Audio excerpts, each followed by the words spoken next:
Senator Risa Hontiveros says the widening gap in the national political landscape has created space for an alternative leadership as members of the Liberal Party, Akbayan, and Mamamayang Liberal move to strengthen a united opposition bloc. Siguro naman. mula nung naghati yung unity team nila, I think mas naging stark yung ganyang gap or pagkukulang sa ating pambansang eksena, and mas siguro naramdaman ng ating mga kababayan na baka may iba pang alternatibo. And umaasa ako na pwede kaming magbuo nun at mag-alok nun. Hontiveros clarified that discussions on specific candidates are still premature, but said she's open to any role if chosen by the coalition. I would be willing to take on any task na hiningi ng united opposition. Yun yung intention o desire ko na lalaban kami sa 2028, na mag-alok sa ating mamamayan ng pinaka-malakas at credible na kandidato. Former Vice President and now Naga City Mayor Lenny Robredo is also being floated as a possible contender. But Senator Bam Aquino says no formal decisions have been made, stressing that unity in addressing national issues remain the priority. Is VP Lenny still being considered as a frontrunner, sir, for 2028? Siyempre marami nag-nais na tumakbo siya, but you have to ask her also kung anong plano. But there, sir, pero may talks of 2028 elections noong launch na yon. Talk about the country, of course, at kung ano yung mahalaga para sa ating bayan. Meanwhile, controversy erupted after Senator Rodante Marcoleta suggested during a hearing that the Philippines could give up the Kalayaan Island Group. Remarks he later clarified. Hindi ko po sinasabi na i-give up natin. Ngunit ang pinag-uusapan lang po, yung tubig nila, hindi natin pwedeng i-connect doon sa ating exclusive economic zone. The Senate also saw heated exchanges between Senators Alan Peter Cayetano and Kiko Pangilinan over a resolution condemning statements by the Chinese embassy. We cannot pass this resolution saying that Commodore Tariela is correct because he's wrong. Kung ganyan ang stand natin, then my staff now can show a meme of you. Mr. President, I am not from China. Why will they put a meme? Why will your staff put a meme? No, it's not about China. It's about the You're comparing apples and oranges, Mr. President. But the measure was eventually accepted with the support of 15 senators. Kapatid, I'm Mean Los Baños. We are One News. And for more updates from the Senate, we have our mobile journalist Merimon Reyes. Merimon, tell us what's happening there. Angela, hello, good morning. Ngayon dito sa Senado, ang Senate Blue Ribbon Committee will be conducting a hearing by 10 o'clock a.m. pero hindi pa ito tungkol sa legislative inquiry tungkol sa Anomalya flood control projects. Rather, tungkol ito sa letter of authorities and mission orders na nakitang naaabuso at nagagamit daw para sa pagbubulsa ng mga BIR officials o yung mga pumupunta, yung mga field investigators, yung mga nag-check ng mga taxpayer, yung mga libro nila. And so far, ang inaasahan natin, ang sabi kasi dito ni Senator Ping Lacson, kailangan daw maging formally informed ang Senado, ang Blue Ribbon Committee sa mga reformang gagawin at the changes na ginawa sa sistema. Kasi sooner, ililift na rin ng BIR yung suspension nito doon sa kanilang mga pag-i-issue ng letter of authorities, pati ng mission order. And so far, ang gagawin na kasi ngayon ng BIR, though i-emphasize pa nila mamaya sa pagdinig, mag-implement lang sila ng single instance audit framework para ang mga taxpayer, isang letter of authority per taxable year na lang ang kanilang inaasahan na i-consolidate ito ng multiple audit authorities. Nagtanggal na rin sila ng mga overlapping na mga task forces. So tinanggal na ito, disbanded na yung mga yun. And tinanggal na rin nila yung value-added tax audit section and audit unit. So limited na yung issuance ng LOAS to regional offices and large taxpayer service dahil nga ang nakita last time as raised also by complaints na lumapit kanila Senator Erwin Tulfo, kanila Senator J.B. Ejercito, even yung small businesses daw sa loob na isang taon, 2-3 beses daw sila pinupuntahan. Ang naging problema lang dito, nagkakaroon ng 70-30 scheme. So 30% lang nung tax na binayaran o yung kinolekta ang mapapasok sa BIR, 70% ang maibubulsa. So ito yung ilan sa mga ang pinapangako ng BIR, makokorekt na nila at magiging maayos na ang sistema sa mga susunod na linggo at susunod na buwan. Balik sa inyo. Meron ba silang nakikita na parang doon sa kanila, kasi this is not the first time no, nagkaroon ng investigation regarding this. Upon their investigation, meron ba silang nakita na probably parang a form of syndicate inside BIR na sila ang gumagawa nitong mga katiwalian nito regarding LOAs? So far, ang nasabi kasi dito ng BIR, marami na silang isinasagawang investigasyon tungkol dyan. And kung may suspension orders, ito ay kanila ginagawa rin. Especially dahil nga questionable yung nagiging paggamit ng LOAs. At ang isa sa inaabangan din natin, kasi invited din as resource person, si former Commissioner Lumagi. So maaari yung termino niya, ang nasabi dito ng mga senador ng komite, yun din daw yung gusto nilang malaman kung nagkaroon ba talaga ng oversight pagdating doon sa pag-i-issue ng LOA o kaya naman ano ba yung naging problema during that time sa sistema. Pero ngayon din kasi ang ginagawa na is through the website ng BIR, meron na rin sila tong chat box para ma-verify yung mga LOA na matatanggap ng mga taxpayers. Small business man yan or big businesses, kapag gusto nilang i-double check kung legit na ba talaga itong LOA na issued para sa kanila, mas makikita na ngayon. Unlike dati na minsan nagkakagulatan na lang din daw na even mga small, mga karinderya, meron na lang daw mag-check din sa kanila o kaya naman maniningil. Will there be resource persons invited today na magsasalita na talagang first-hand naka-experience ng allegedly pang-aabuso ng LOAs na ito? So far, Angela, sa listahan kasi na nakita natin mula sa mga agencies pala, sa Department of Finance, sa Philippine Chambers and Commerce, sa BIR, and pati ang Federation ng Filipino-Chinese Chambers of Commerce and Industry, Inc. Sila palang yung nakita natin mga resource person along former BIR commissioners. Pero ang ang sabi rin kasi last hearing was lahat ng mga lumapit na complainants, kanila Senator Tulfo, kanila Senator JV, gagamitin daw yon, i-consolidate daw nila yung mga testimonies ng mga yun should they wish na lumapit. Kasi ang naging issue nila last time, itong mga complainants natatakot. Yes, dahil nga ang that's sabi right. pa dito ni Senator JV, siya nga rin daw natatakot din daw siya basta BIR. Kaya yun yung isa sa nagiging limitasyon. Pero dahil nabuksan na nga raw ito as early as November last year, hopefully maitama na rin daw yung mga nakikitang questionable sa sistema ng BIR. Because Marimon, I remember we spoke to Senator JV here on the show 2-3 months ago. Hindi pa ito masyadong malaking issue. And he talked about na madami nang lumapit sa kanya about this issue. And I asked kung magkakaroon ng testimony. Ayaw lumapit sila because may mga certain parties within the BIR na hindi makontrol. Ang tanong dito, Marimon, yung sinabi mo, merely by statements lang ang ipapadala and walang name nakalagay, or magkakaroon ng possible testimony pero without revealing identity? Yan ang sabi nila Senator Ping, as much as possible, poprotektahan nila, lalo na kung takot na takot daw talagang mag-step forward itong mga complainants. Kaya ang sinasabi nila so far, well, hintayin na natin yung magiging update tungkol doon. I-consolidate nila, especially lahat ng nitty-gritty na details tungkol dyan. At ang pinaka-concern pa nga, even mga brands, nagkakaroon din daw. Kasi itong BIR, ang according sa complaints na nakuha, nagagamit din daw para nga, okay, baka hindi natin ma-renew itong meron ka mula sa BIR, yung mga certificate mo, so kailangan mo magbayad. So doon nakikita talaga yung problema. Yun nga lang, natatakot ang mga business owners, especially small business owners na lumapit kasi baka raw balikan sila. Kaya ang nangyari last time was yung mga complainants na nakuha, yung mga info na nakuha ng mga senador, yun yung kanilang pinresenta. That would depend na lang ngayon sa pagdinig kung meron silang ihaharap na mga nais mag-testify.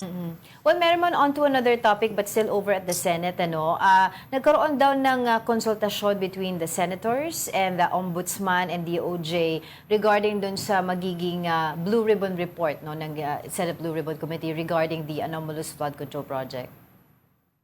Angela, ang sabi ni Senator Erwin Tulfo, nagkaroon nga raw ng usapin tungkol dyan and natanong niya rin daw kung itong cases ba against personalities, especially yung mga senador na incumbent and former senators, magiging airtight na ba?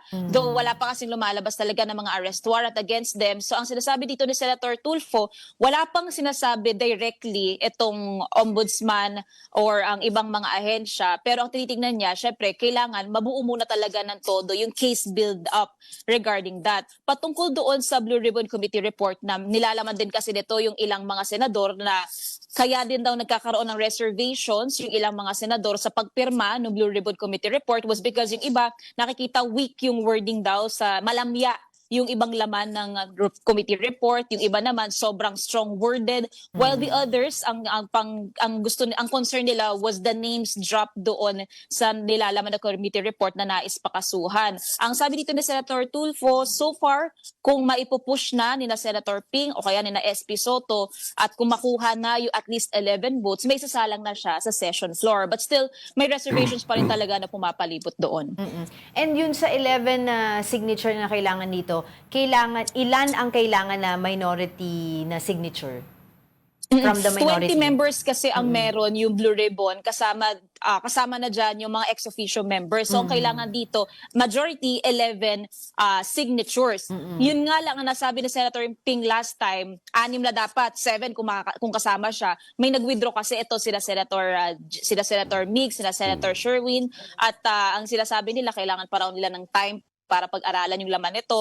Yun nga yung nag-circulate na committee report na hindi pa naman daw official at partial na kopya. Pero ang so far, nangyari, 3 lang. Senator Bam, Senator Kiko, Senator Risa, sila pa lang yung pumipirma nung supposed na nakita na ng committee report. But pag na-secure nila yung at least 11 signatures, marorolyo na siya, masasalang na siya sa plenary floor. Yung nga lang, sabi ni Senator Tulfo, marami-rami pa ang isinasalang sa session floor.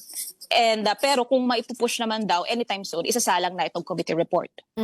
Okay, so according to Senator Ping Lacson, included daw sa kanilang or implicated din sa kanilang committee report ay si former Congressman Zaldico and of course si former DPWH Chief Manuel Bonoan. Pero I was wondering if there are also committee report na magli-link din sa presidente regarding this anomalous flood control project.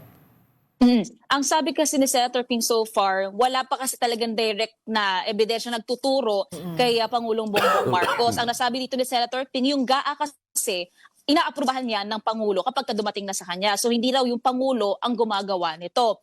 Pero they are also open to the idea kung kailangan pa ulit balikan or tignan ulit yung possible links nitong Maanomalya flood control projects, lahat ng sinasabing kickback na nakinabang daw ang Pangulo according doon sa i-final na impeachment cases laban sa kanya. Pero ang nasabi pa dito, pwede ring ipaubaya ito sa House Committee on Justice na binasura na yung pinaka-impeachment complaints. Pero so far, patungkol dyan and even kay former House Speaker Martin Romualdez, natanong din kasi yan ng media kay Senator Ping kung malilista ba ang pangalan doon. Ang sabi dito, it will depend kasi doon sa corroboration ng mga ebidensya. So yung mga una daw nating nakita, ito na yung mga may preliminary investigations na ginagawa, na may hinaharap ng mga investigasyon or mga possible charges talaga.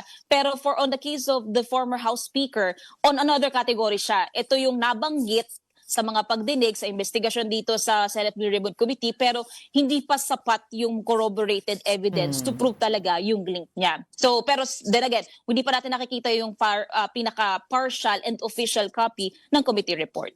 Alright, lastly, before we let you go, Marymon, kumusta ang naging, kumbaga, vibe ng Senate right after the heated debate between Senator Alan Peter Cayetano and Senator Kiko Pangilinan? Nearly 3 hours yung naging exchange nilang dalawa. And sa pagbabantay kasi natin sa session for parang twice or thrice na sinuspend panandalian yung session dahil parang kinailangan munang mag-usap-usap ulit ng mga senador, mag-cool down. Pero naging heated kasi yung conversation or yung discourse ng dalawang senador tungkol doon sa paggamit ng caricature ni China President Xi Jinping ni PCG spokesperson for the West Philippine Sea, Commodore J. Tariela, na hindi raw yung tama. Plus, ang kinwestiyon din ni Senator Alan was kung kinukundena raw yung mga statements ng Chinese Embassy, nasaan daw yung statements na yon. Ang nasabi dito sa panimula ng pagsagot ni Senator Kiko, parang pwede siyang i-research. Medyo nag-ano yung tenga siguro ni Senator Alan doon, kaya nag-call siya ng point of order. Pero ang sabi naman ni Senator Kiko, nagsisimula pa lang daw siya, yun pa lang yung panimula ng pagsagot niya, pero inisa-isa niya rin yung ilang statements na natanggap ng ilang mga opisyal and institusyon ng ating pamahalaan na nakatanggap ng pambabatikos from the Chinese Embassy. But then again, after nung nearly 3 hours ng exchange nila, approved and adopted yung resolution. Pero sa huling nakuha nating information, it is still signed ng 15 senators. Alright, maraming salamat sa iyong oras, mobile journalist Marymon Reyes. The Senate Blue Ribbon Committee is holding a hearing on the Bureau of Internal Revenue's resumption of the issuance of letters of authority and mission orders. Let's watch this. Audit reform and accountability, revenue collection and base protection, employee empowerment and welfare promotion, and service excellence and stakeholder engagement. Through theirs, we are contributing to the government's big, bold reforms to improve the ease of doing business and strengthen trust in government. And with these reforms, we assure the committee and the Filipino people the BIR audit system is being strengthened. Standards are clear and accountability is enforced. We also recognize that reform is not static. The resumption of audits under this framework is part of a phased and continuing process. As implementation proceeds, we will keep listening, monitor outcomes, and refine our measures where necessary. We welcome the continued guidance and support of this committee as we carry these reforms forward. Honorable Chair, this concludes our presentation. Maraming salamat po. Thank you very much, Commissioner Mendoza.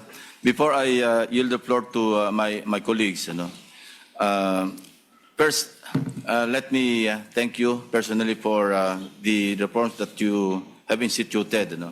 But in fairness to the former BIR commissioners, one of whom is present here, I invited former Commissioner Kim Henares, but apparently she's not around.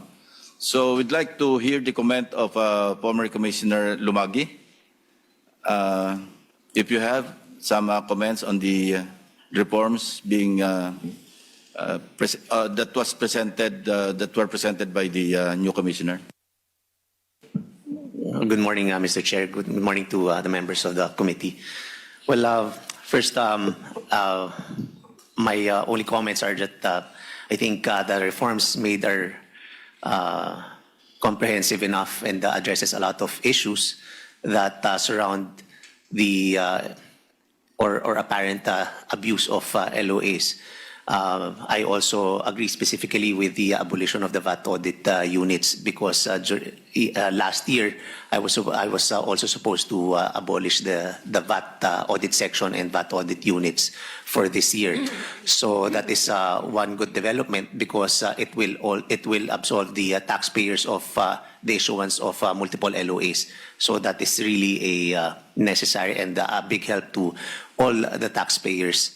And from I think the reforms cover again comprehensive enough from the procedure to the accountability, kaya po maganda naman po yung mga reforms na nagawa, and hopefully ang pinakamaganda rin po dyan na narinig ko po na sinabi that they will still continue to listen to all suggestions as they implement the programs that are being put into place because importante po yung taxpayer engagement, and that is also why during my time po in-establish po natin yung multi-sectoral partnership agreement because we also really have to listen to the taxpayers. Kaya naman po maganda rin po yung magiging aksyon na pakikinggan, and marami pong channels where the taxpayers can contact the Bureau with respect to different issues.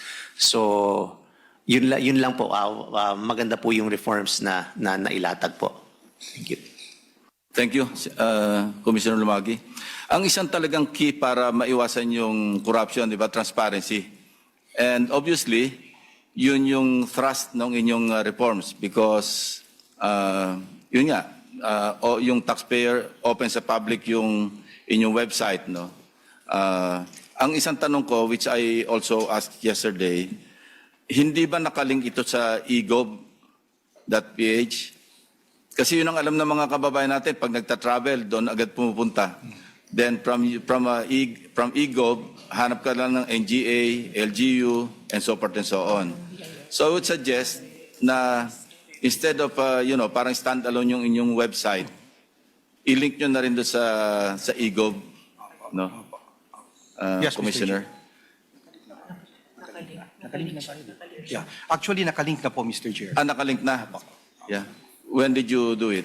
Kasi kahapon parang hindi pa. Meron. Link talaga. So pag nagpunta sa egov for other purposes, pwede rin magpunta sa BIR website. Yeah. Nakalink po sa website namin, Yeah, Mr. okay. Chair. So, ang isa pang key yung, of course, minimize or eliminate human intervention, di ba? Kasi it seems that napapunta kayo sa digitalization. Ilan yung naiwan na may human intervention pa, may human contact? Ilang percent?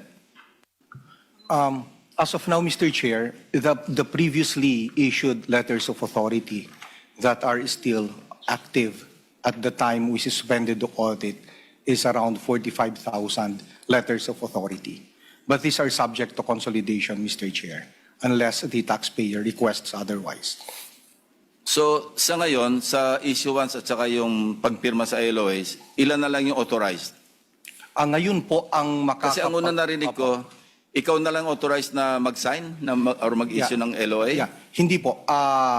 Ngayon po, under the new rules, the auditees, the taxpayers to be audited will have to be chosen by the system.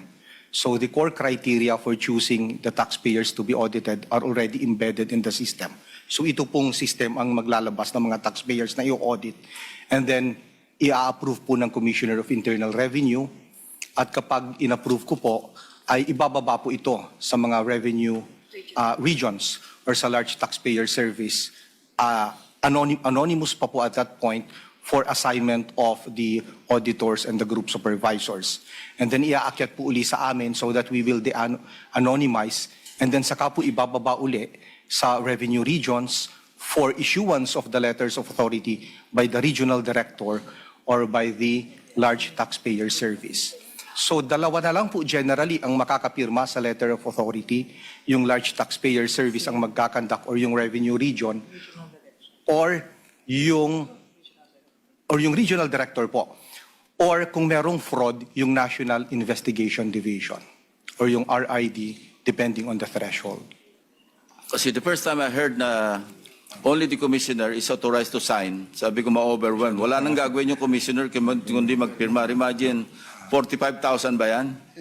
Yun po ang currently Bilang, open diba? LAs namin. So nagulat ako when I heard from Senator Tulfo, sabi niya, maganda yung reform kasi commissioner na lang magsasign. Wala nang gagawin yung commissioner kundi mag-sign ng LOA. So that's good kasi parang bar exams, hindi nyo alam kung sino yung examiner, hindi rin alam kung sino yung kukuha ng bar exams, di ba? Parang coded, sabi mo nga, anonymous. So hindi magkakaalaman. So ano yung possible loophole na sinabi ko lang bar exam kasi kapapasa nung anak ko eh. Kaya anyway, yon. Ano na lang yung mga loopholes na pwede nyo makita? Yung procedures, yung reforms namin ngayon, Mr. Chair, ito po ay kinonsider namin extensively yung comments and suggestions ng various stakeholders. And this was subjected also to public consultation. As much as possible, we did our best to come up with a policy that will measure up to what the public hopes to expect from us, which is transparency and predictability and fairness. I think ang bigger challenge po dito is the actual implementation. And that is where the challenge is now. We have to make sure that all our revenue regions, our unit in the national office should be able to implement this consistently and according to the letter of the rules at wala pong unnecessary exercise of discretion. So ang tututukan po namin dito sa mga darating na araw ay ang actual implementation. We now yield the floor to first the Vice Chairman. And when I reclaim my time, ang tatanungin ko lang, ang focus ko lang doon sa audit process flow. No? Diyan ko gusto mag-focus, so kindly prepare for that. So Senator Irwin, you're recognized. Thank you, Mr. Chair. Mr. Commissioner, ang tanong ho natin, pakipaliwanag ko. So, yung LOA po will be generated, automatic po yun from the system. Tapos pipirmahan nyo na, aprobahan nyo, and then ibababa nyo po. So, actually, ang system na po ang mamimili because may nakita siya na may deficiency doon sa pagbabayad ng tax ng isang business. Is that correct? To my Tama po yun, Mr. understanding? Chair. Yung system na po ang pipili ng i-audit sapagkat may nakita siya doon sa mga records ng taxpayer na nasa system din po. Tapos, aaprubahan ninyo kung, and then ibababa sa regional office Ibababa ninyo? po muna para mag-assign ng examiners at ng group supervisor, and then iaakyat po sa amin to de-anonymize, and then saka po ibababa uli para sa issuance na pagpirma ng letter of authority either ng regional director or ng assistant commissioner. So doon pa lang ho sa pag-audit, maiwasan ho yung human intervention ng mga RDO kasi ito po ang pangunahing problema dati. Ang RDO lang po ang tumitingin, papasok po sa mga auditors niya. This time, yung system na po ang titingin kung sino po ang may problema, may questionableng pagbabayad ng buwis. Yung system po ang gagawa ng report tsaka po ibibigay ho sa inyo? Yes po, Mr. Chair. All right. My next question, sir, is that we speak of audit reforms, pero yung question po, the harder question is, may nanagot po ba? Ang dami nating pinadalang LOA, base po dito sa files po namin, doon sa LOA po na naipadala po dati, 1% lang ang nakaabot sa DOJ, ang nakasuhan.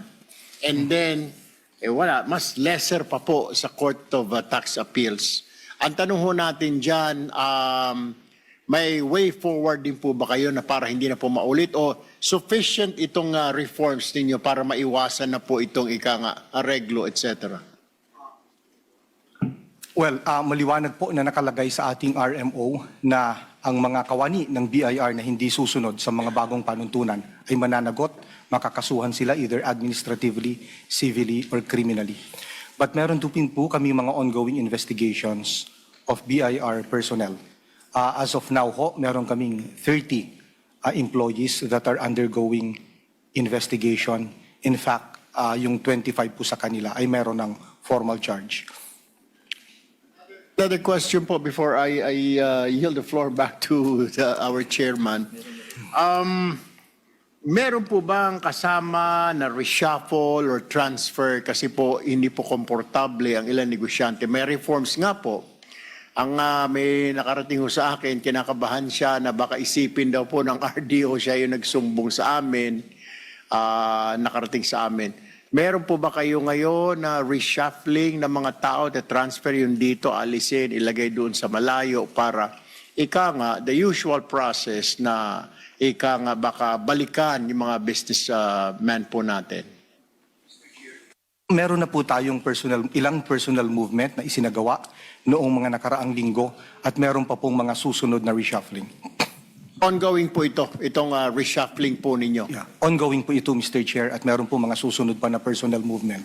Meron din po ba kayong move na i-dismiss sa serbisyo yung talagang sobra yung reklamo na? Baka, then, syempre, after due process, meron din po bang ganun ngayon kayong sinusundan? Definitely po, Mr. Chair. Kung ang ebidensya ay magpapatunay na talagang may malaking kasalanan na nagawa na nangangahulugan na dapat siyang mabigyan ng parusang dismissal, i-dismiss po natin sila. I reserve my other questions later, Mr. Chair, so I yield the floor back to you. Thank you, Senator JV. Thank you, Mr. Chair. Good morning. Anyway, it's nice to know, to hear about the reforms that have been instituted by the agency in view of the numerous complaints from taxpayers and stakeholders regarding itong irregularities and inconsistencies in the conduct of tax audits. In the past, the BIR already suspended its tax audit and ito pong issuance of the LOAs. Ang tanong ko lang, Mr. Chair, since the suspension of your tax audit, what have been the findings of the BIR, especially those revealed during the first hearing of the Blue Ribbon Committee? Ano pa yung ibang findings, especially during the issues that were brought out during the Blue Ribbon hearings? Mr. Chair, yun nga po, ilan po sa mga pangunahing findings namin is yung overlapping audits, multiple audits in a given taxable year, although covering different types of taxes, it becomes too difficult for the taxpayer to comply. So that is why we abolished the task forces, we abolished the VAT audit units, and we now consolidate the audit into just one letter of authority per taxpayer per taxable year, for a given taxable year. And then, yun nga po, we have to make sure na merong clear implementation of the guidelines, nasusunod po ang due process, nasusunod po ang karapatan ng taxpayer during the audit. Kaya sa atin pong bagong patakaran, each and every stage of the audit will have to be well documented. Yun pong discrepancy discussion ay kinakailangang maging meaningful at engaging between the taxpayer and our auditors. Hindi na maaaring hindi sila napapakinggan at hindi na-evaluate ng tunay at extensively ang mga dokumentong isasubmit nila sa BIR. Kung kaya nga po kinakailawang may minutes ang discrepancy discussion at kinakailangang each and every stage of the audit would have to be properly documented. Kung anuman po ang findings, kung anuman po ang assessment, there has to be clear factual and legal basis para po maiwasan na yung speculation na bloated ang assessment, walang basihan ng assessment, napakataas ng initial assessment for some other motive. Yan po ang hopefully ma-address na ng bagong policies na inilabas natin. Likewise, during the first Blue Ribbon Committee hearing regarding the abuse, ito pong issue ng weaponization of the LOAs,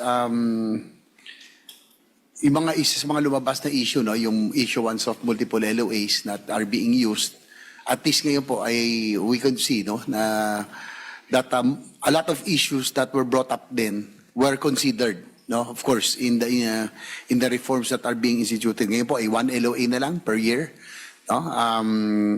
So bawal na talaga yung multiple LOA, and also yung the abolition of the task forces, no. Hopefully this will avoid confusion and overlapping, no, yung mga authority, tsaka na ano talaga to likewise, can you ano, Senator JB, may I interject? Yes.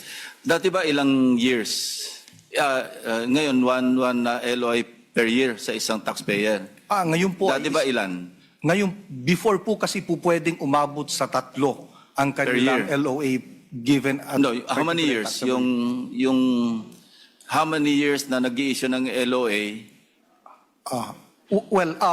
Pwede pong ma-issuehan ng LOA up to 3 years pabalik. 3 years. Kasi, po ang standard, kasi ang prescriptive period ng LOA is 3 years, di ba? 3 years po, in general po. 3 years. So parang nothing much has changed kung ginawa mo na lang na 1 LOA per year.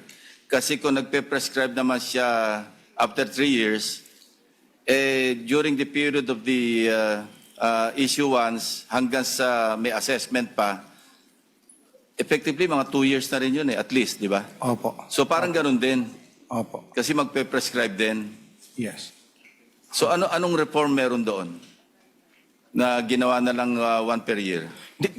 Before po kasi is umaabot sila ng 3 letters of authority sa isang taxable year. Meron silang VAT audit for the first semester, may VAT audit sila for the second semester, and then meron pa silang audit of all other internal revenue taxes other than VAT. So 3 po yun. Ngayon po, so kung 3 po ang kanilang audits, ongoing audits, 3 audit ang kinakaharap nila, 3 grupo ng BIR personnel ang kaharap nila at kausap nila, at 3 submission ng voluminous documents. Dahil bagamat ibang audit naman po yun, ay interrelated din yung issues. Ngayon po, since isang audit na lang, isa na lang ang kakausapin, isa na lang ang magkakandak ng audit, at isang submission na lamang po ng documents. Thank you for the clarification. Senator JB. Thank you. Likewise, ito pong ano, no, we're interested doon sa ay nice to hear, no, na meron tayong system generated na.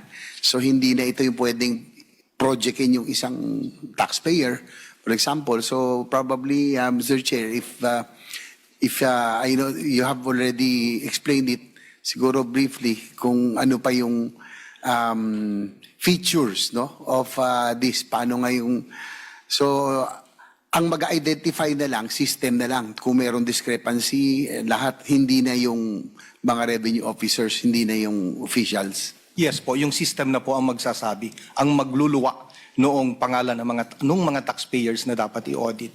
Base rin sa record na nasa system dan po. Senator Jamie, may I interject? Mr. Chair.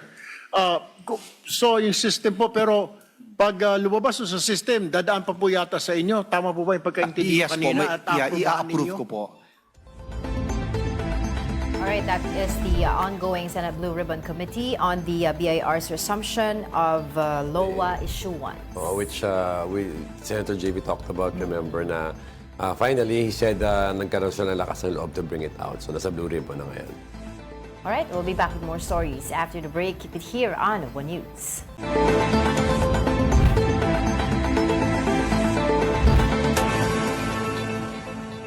Good morning. You're still watching News and Views here on One News. Another impeachment complaint has been filed against Vice President Sara Duterte, this time from a group of religious leaders and lawyers. The complainants are composed of priests, nuns, and lawyers, joined by ML Party List Representative Laila De Lima, who endorsed the complaint. Like the first two complaints, the filing cites culpable violation of the Constitution, betrayal of public trust, bribery, and other alleged crimes. Also included in the complaint is the testimony of the alleged bagman of Vice President Sara Duterte, Ramil Madriaga. She signed certification saying that she ordered how the millions of pesos would have to be the millions of pesos, how they should be spent. So we have everything.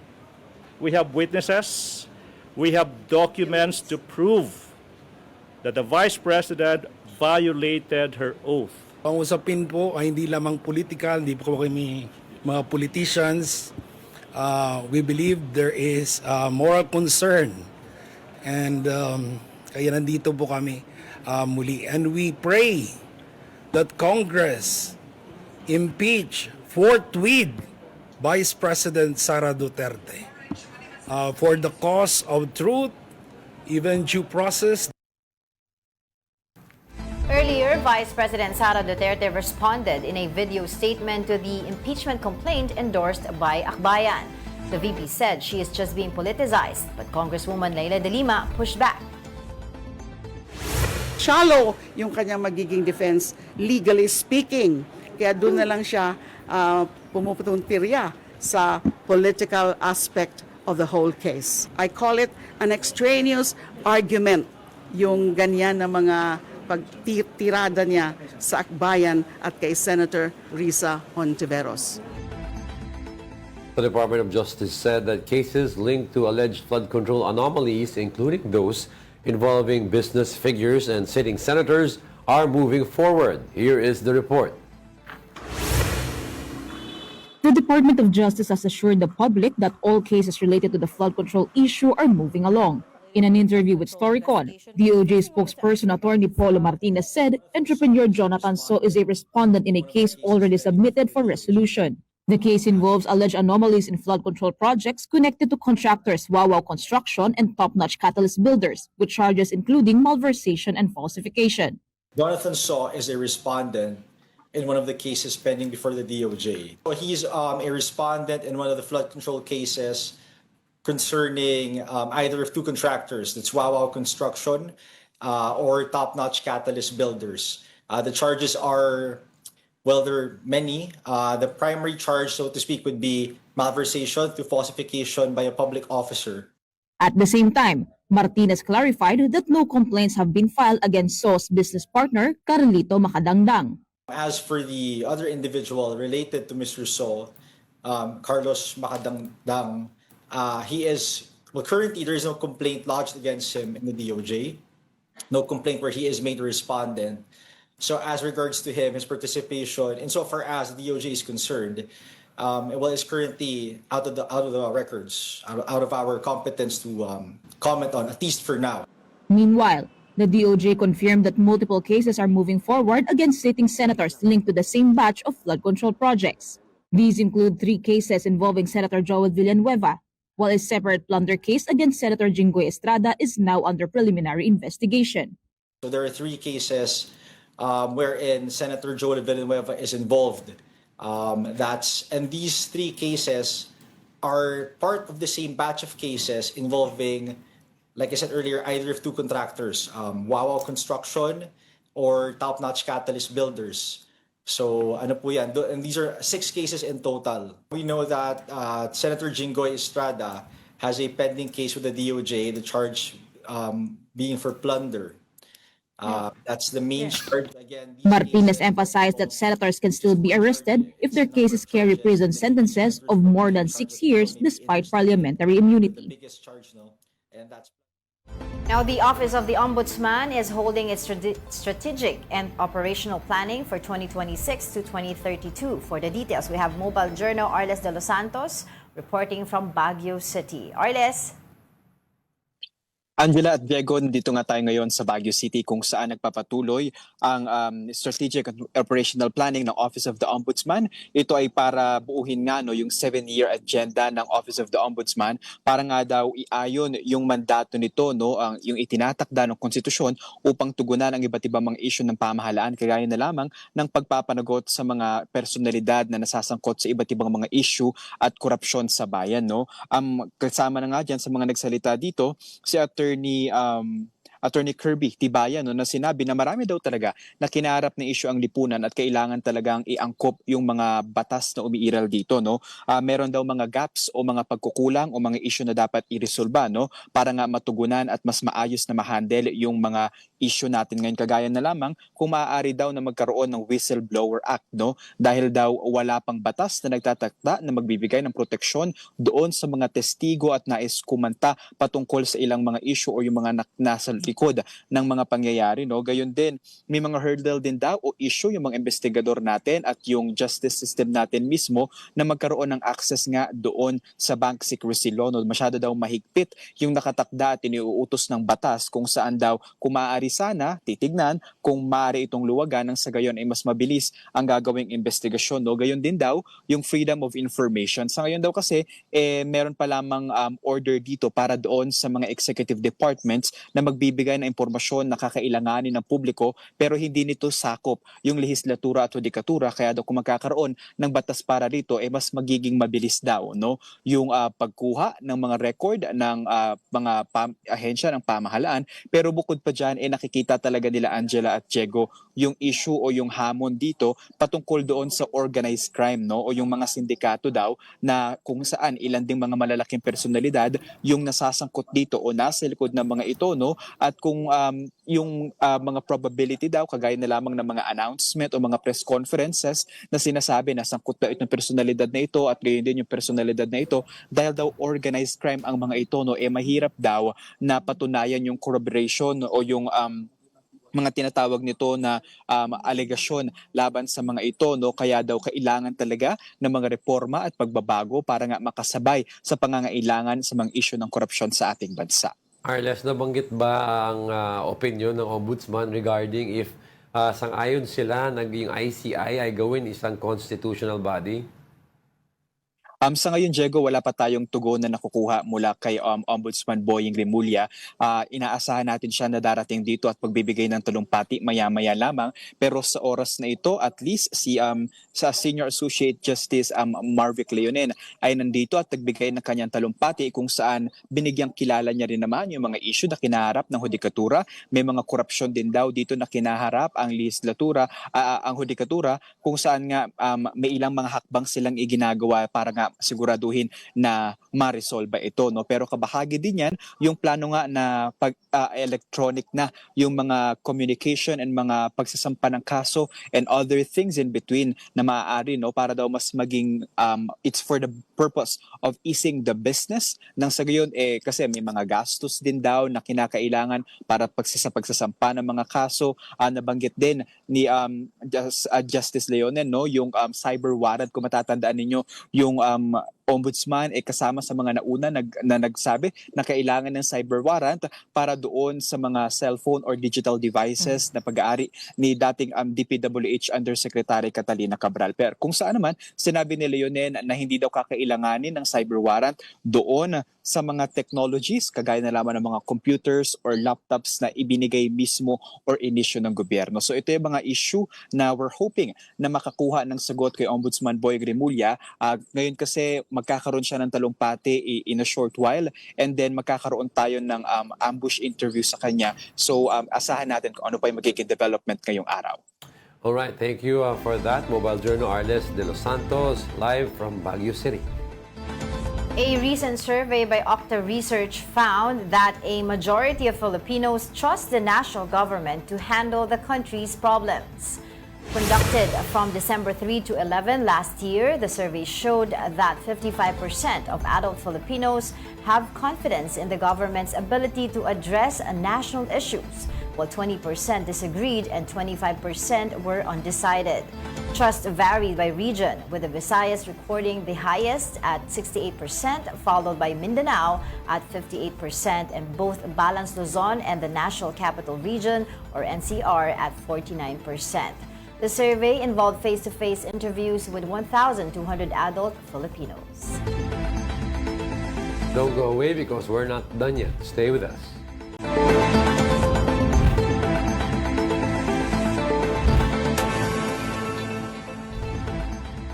Welcome back. You're still watching News and Views here on One News. Several police officers are now under investigation following the circulation of disturbing videos showing alleged hazing and abuse in Lamitan, Basilan. In the videos, newly assigned police personnel were seen being slapped, punched, and physically assaulted by fellow officers during what authorities initially described as initiation. The National Police says more than 100 officers have complained of abuse, with at least 30 undergoing medical examination for injuries. May mga 30 na po tayo mahigit na napamedical at base po doon titingnan po nila kung sino po yung may mga halimbawa may mga pasa o mga hematoma na kung saan maaari makadagdag ebidensya upang palakasin yung pong sinasabi po natin na anti-hazing po na ginamit po sa kanila.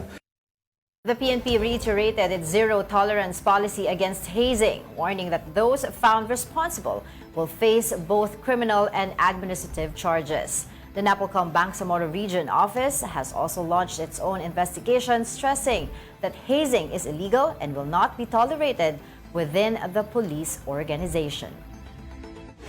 Zero tolerance din po ang Philippine National Police kaugnay po ng mga hazing sa training at sa mga welcome rights. At sinasabi po ng ating PNP na mananagot, kriminal at administratibo, ang lahat ng mga mapapatunayan. Pasig City Mayor Vico Soro has once again called for the passage of an anti-political dynasty law. During the Senate Committee on Electoral Reforms and People's Participation's consultative meetings on proposed anti-political dynasty bills, Soto said the debate should go beyond personalities and focus on how political power is exercised. He added that public resources should not be used to entrench political power. Currently, at least 6 anti-political dynasty bills are pending before the Senate Committee. Now in sports, UAAP MVP Kay Emana is making her mark beyond the collegiate scene, recently debuting on the WTA tournament. Mobile journalist Denise Valdesancho has the report. UAAP tennis MVP Kay Emana is stepping onto a much bigger stage. At just 20 years old, the University of Santo Tomas standout recently made her WTA debut, becoming one of the few Filipino players to compete in an international women's professional tennis tournament. Wala po, excited lang kasi po WTA po yun and sa iba't ibang bansa po yung ginaganap and first time po sa dito. Nakasali po ako, nanalo po ako ng top 1 sa pre-qualifying namin. Sobrang happy lang po. Emana secured a wildcard spot after topping the pre-qualifying round, where she faced several of the country's top-ranked players. But more than the results, the experience exposed her to the demands of elite-level tennis both on and off the courts. Sobrang ibang-iba po dito sa open natin kasi po on and off the court po, super laki po ng gap ng pagkakaiba nila. Nag-enjoy lang po ako and inisip ko po yung laro ko lang. And mawawala naman po yung feeling na ganun pag nandun ka na po sa mismong tournament. The WTA's stint also highlighted what she needs to improve most: consistency. Gusto ko po magaya yung consistency nila during the game po and before the game. Off the international stage, Emana continues to juggle life as a student athlete, attending classes by day and training at night. With UAAP Season 88 set to begin this February, Emana believes her WTA experience has given her a major confidence boost. Right now po, feeling ko dahil kakatapos ng WTA, super ready po ako. Now back on the UAAP courts, Kay Amana heads into season 88 with a stronger mindset, carrying lessons from the world stage as she chases another strong campaign for UST. UAAP season 88 tennis tournament kicks off this February 14. Kapatid Denise Valdesancho, we are One News. Art and history takes center stage in Angono this National Arts Month as a local museum invites the public to experience its collection in a different light even after dark. The details in this report by Mobile Journal, Jas Paredes. As the sun sets over the Angono Lakeside Eco Park and dusk falls, the town's Nono Museum of Art History opens its doors to the public. In celebration of National Arts Month, the museum launched a limited night at the Museum Experience, allowing visitors to explore its gallery during evening hours every weekend. Unlike its usual weekday and daytime operations, the museum now opens from 3 p.m. to 8 p.m. on weekends from February 8 until February 28. Nasa Lawa, ang dami pong pumupunta sa gabi dito and dumadayo sa overlooking tapos napupunta po dito. Ang goal namin is kahit na gabi, makapag-visit pa rin sa museum, yung mga may work, ayan, yung iba na hindi lang sa overlooking and ibang mga tourist spot dito. Kumbaga, meron din na history. Visitors continue to arrive late into the evening to view the artworks on display. Featured are works by Angono masters including Juan Senson and Pedro Piñon. The collection also presents art history and cultural pieces from the time when Angono was still hacienda. May meeting kami. Yun, kasama na rin ang pamamasyal. Pagkatapos ng meeting, napagkasundoan ng grupo na pumasok dito dahil para makita namin kung anong mga art ng taga-Angono. At nalalaman din namin kung sino ang mga artist, sino gumawa, at ang history ng bawat picture. Actually, laging na ako nababalik dito, tinitingnan ko na ito, nakikita ko na itong lugar na to. Diyan naman, ang mga view, nandito, nakikita ko yung mga nono, nono ng Angono. From its name Nono, the museum highlights Angono's early leaders referred to in local history as ang Nuno. Based on the traditional etymology, Angono is said to come from ang uno or ang puno, meaning leader or elder. Nuno means leader, pinuno. Doon hiyango ang pangalan ang nuno. Ayan. Si Nuno daw noon ay pinakamatandang tao na nilalapitan ng mga tao kapag may problema and pag merong may sakit, kay Nuno po lumalapit, napapagaling niya and wala po siyang hinihinging kapalit. Beyond renowned Angono artists such as Carlos Botong Francisco and Maestro Lucio San Pedro, the museum also aims to spotlight other local artists known as the Nono Masters. Ang goal natin is para makita ng future generation na ma-preserve, kasama na din doon, ang tinatago nating bukod pa sa ibang artists, meron tayong mga Nono Masters. Yun ang pinapakilala po dito sa museum na ito. Pinapakilala po din namin dito ang mga Nono Masters po natin. Gaya ni Juan Senson or Tandang Juancho and si Pedro Piñon, Pedrong Pintor. On display are significant historical pieces including Jose Pitok Blanco's painting Mamumukot, sculptures of national heroes such as the bust of Dr. Jose Rizal by Juan Senson, the original book readings in the history of Angono written by Eugenio Lara II, and photographs documenting the discovery of the Angono Binongonan petroglyphs. The Nono Museum of Art History is free and open to the public. Kapatid Jas Paredes, we are One News. And before we let you go, I'd like to leave everyone with a simple quote. Sometimes life leaves us with the most unexpected lessons, and those lessons come from the most unexpected teachers.